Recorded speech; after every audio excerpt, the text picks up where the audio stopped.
The next song is Morning Glory, and just let that riff just take over you.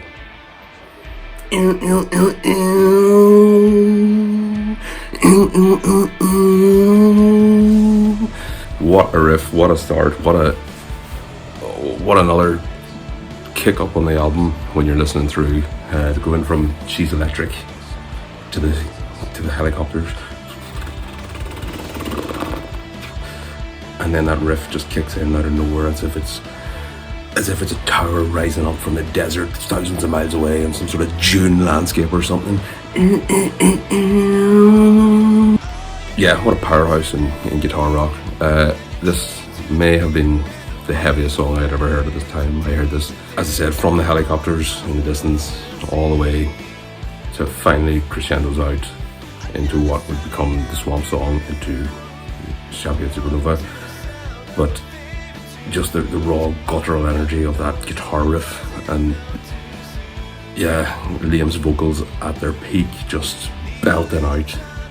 All your dreams are made. Booming, absolutely booming. When we went to see Liam play solo in Belfast, I sort of blagged a ticket. I didn't even, I literally found it on the ground. Mate was with us, and he was just there for the day's crack because he just goes to gigs and whatnot. But even that was what he opened with, was What's the Story? With Morning Glory.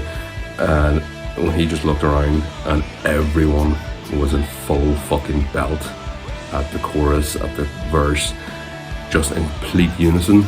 A big crowd, and it wasn't a massive crowd because it was quite a lot of space, but it was universal, absolute universal, like, appreciation of this belter of a tune. The Helicopters, they returned to this in, you know what I mean, the helicopter sound effect. I don't know if that was a Noel innovation or if that was Owen Morris brought that, but it didn't occur to me at the time that helicopters were a bigger deal to people in Britain than they were to people in the 6 counties. I would hear helicopters like 3 or 4 times a day when I was growing up, so a helicopter noise wasn't that big a deal to me. But if you were living in Manchester, probably wouldn't have heard a helicopter within the last 6 months. So it was a bit of a sort of cultural clash there, or sort of piece of information missing in regards to that. But it still had the power, because it's pretty fearsome hearing helicopters when they land on the field right next to you, and a batch of soldiers just come out and start literally invading your house and your garden, which is what happened to us quite, more frequently than it needed to happen, let's just say that. But yeah, and the lyrics, about drug addiction, I think, you see into the mirror and the razor blade, as if you're, the master of puppets has taken over, and I suppose at the time, they would have been out there partying sort of peak at that time, so I'd imagine there's quite a lot of white party going around at the time, whether it was direct message to Liam or just to drug culture in general. Although he has since said in his latter years, he seems to have cleaned up a wee bit, Noel, that if there was one thing he did regret, is that he didn't do more drugs. Yeah, Morning Glory, not What's the Story Morning Glory, that's the title of the album, of course. The song is just called Morning Glory.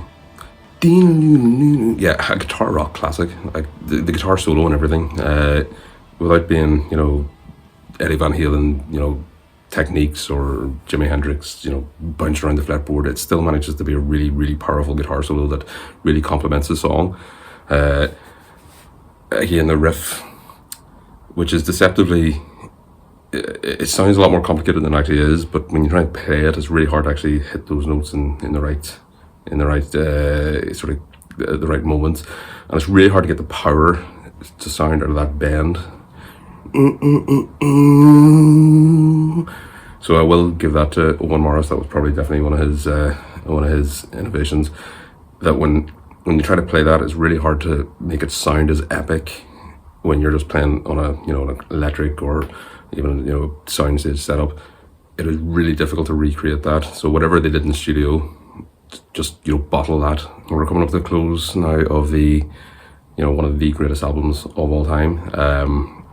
So yeah, stick around. Number 28 is coming up next.